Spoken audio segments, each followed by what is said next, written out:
tu vois, eh ben, le Mahdi, il a été appelé, à travers les temps, il a été appelé Asa Allah al-Hadidiyya, tu vois. Asa Allah al-Hadidiyya, la barre de fer d'Allah, avec laquelle il va briser le dos des corrupteurs, tu vois.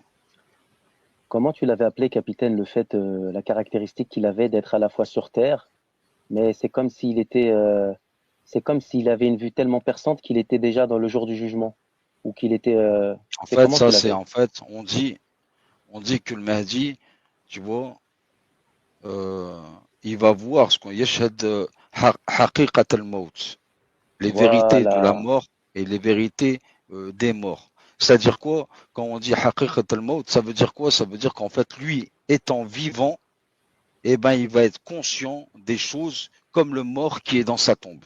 Tu barakallahu vois? fik. Eh ben ça, Quel ça là, baraka.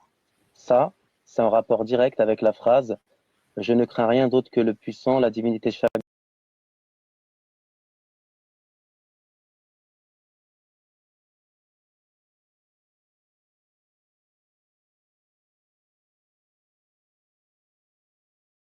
dirigeant.